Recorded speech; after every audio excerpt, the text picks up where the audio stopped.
suppose we could say the gardens need it.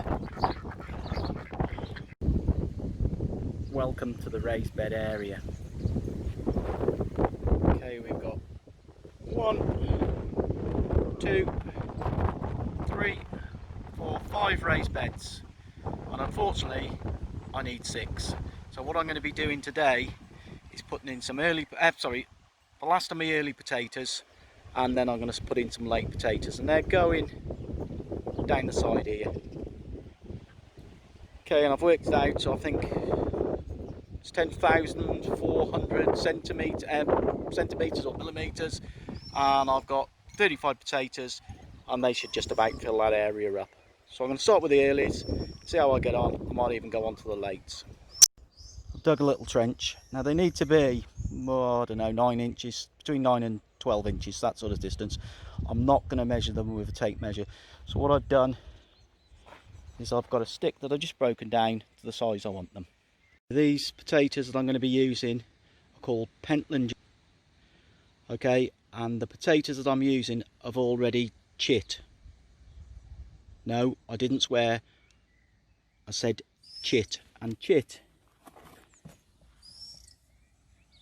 is this, trying to get it in the camera, the little sprout that comes out of the potato, and that's what it'll grow from.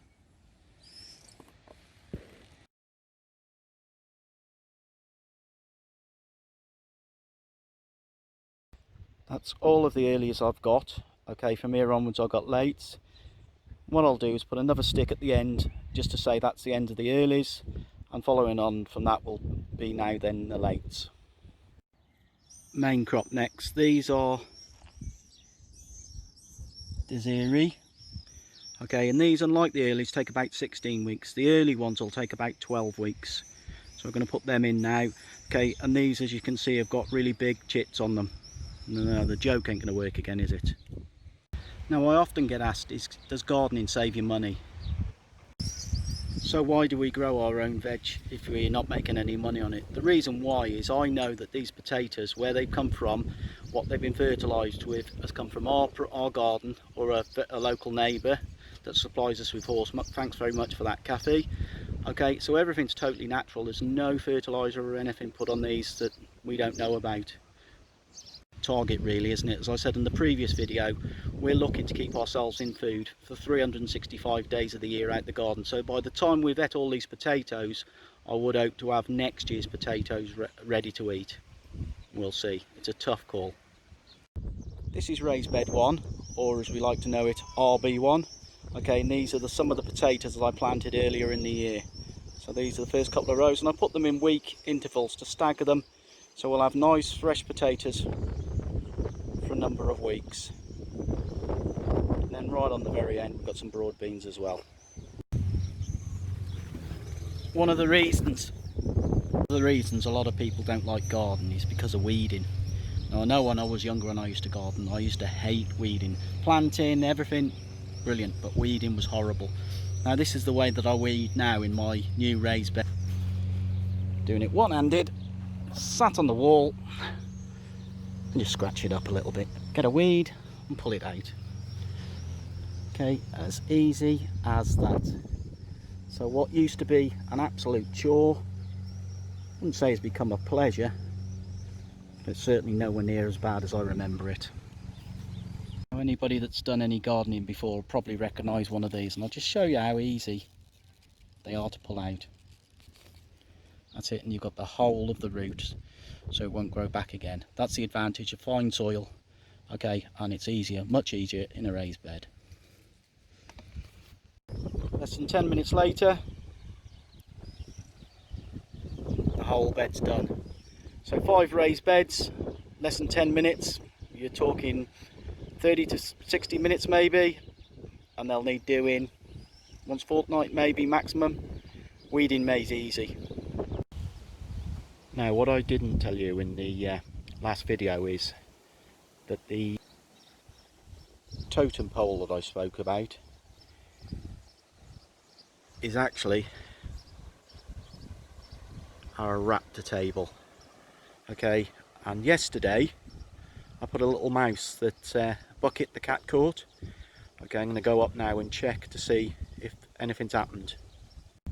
The mouse has gone, but unfortunately the wind blew the camera over, so I'm not sure if we're going to get any good footage of it. And we use one of these wildlife cameras to record what goes on the Raptor Table.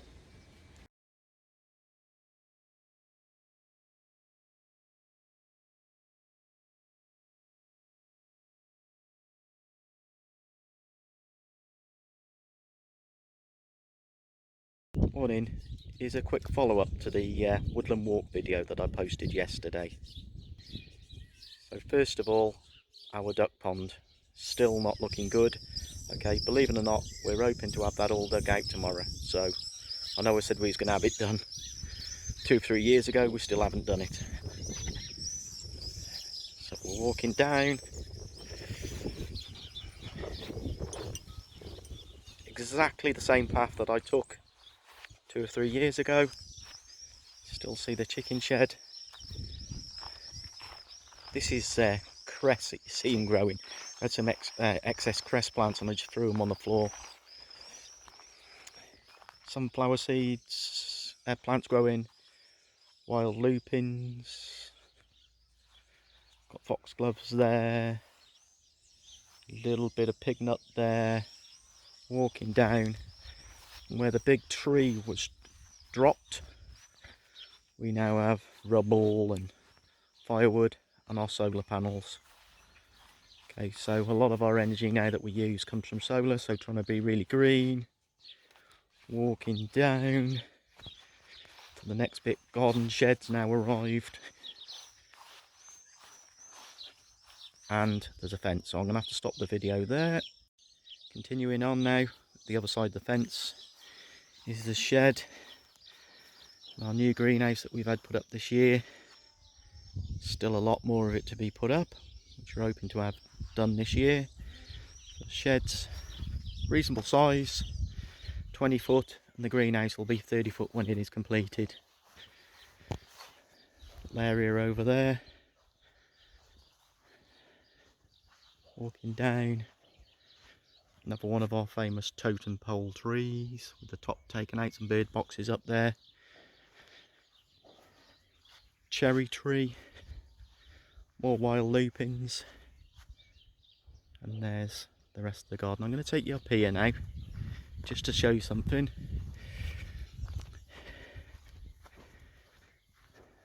Now the two trees that you see that I've just lined up behind each other are blackthorn, and everything on this side of those two trees would have been blackthorn when we moved in. So that's how much ground we've cleared.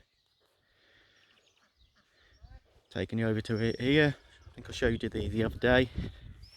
Our 1, 2, 3, 4 compost bins. I'm going to go in more detail into composting at some point.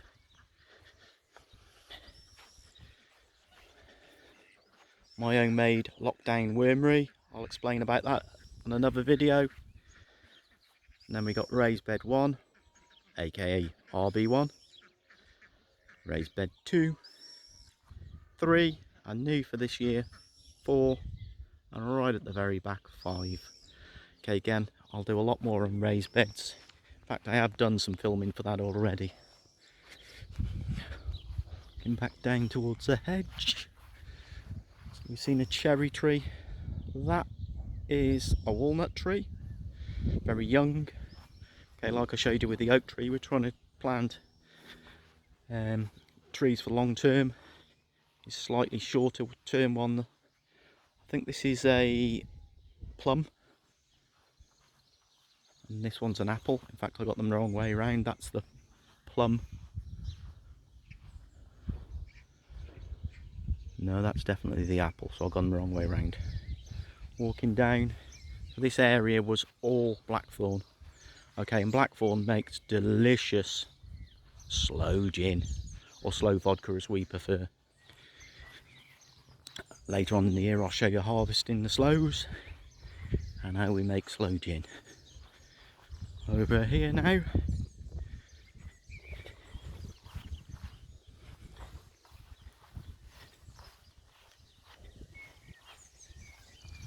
is our wildlife area, and in the wildlife area have all of our lovely plants that grow wild, and then at the back of this, going into the wild meadow with the poppies. Not looking so great today, obviously the weather hasn't been particularly brilliant. Then we move up, I'm sure you've seen this before, our Raptor Table. And then this is the edge that we had taken down earlier in the year by a real good tree surgeon called Nathan. If anybody wants a recommendation of a really good tree surgeon, give me a shout. I know Nathan is very busy, which all good craftsmen should be. Remember this from the first video, the horseradish? So we're in that area now, heading more towards the top. Now this part of the garden is set aside, we just literally leave it and let it do its own thing. We have some lovely flowers. In fact, going back on where I was, is a new one that we found yesterday. Okay, the weed spreads everywhere, known as orange hawkweed. Okay, and we love it. More foxgloves, lots of foxgloves out now everywhere. And that sort of pretty much concludes our woodland walk. Any compost, just put a little bin in the house. When it builds up, we then move it to the next area, which is a little bin outside the house. And when we've got that, we then move it down to the compost bins, one-handed unfortunately. Put it into the compost bin. Obviously lots more required. 12 months time, that'll make beautiful garden compost. Warning. Just had a look at my cherry tree, looking good. One or two are just starting to fall off, and on closer inspection we've got aphids, black flies or whatever they're called. Okay, you're going to have to sort that out.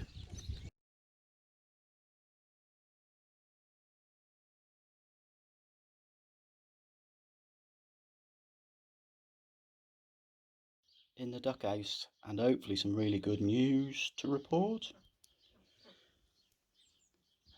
Day one of hopefully what is broody duck, so we'll keep you informed of how we get on.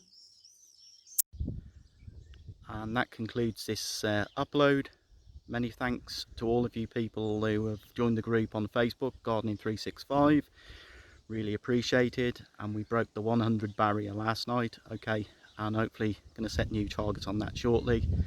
We've had very few YouTube subscribers so far, and that's really what I'm trying to promote. Okay, so if you haven't subscribed to us on YouTube yet, please do, and then all the latest videos will automatically be uploaded to there and you'll be notified. Okay, thank you, bye.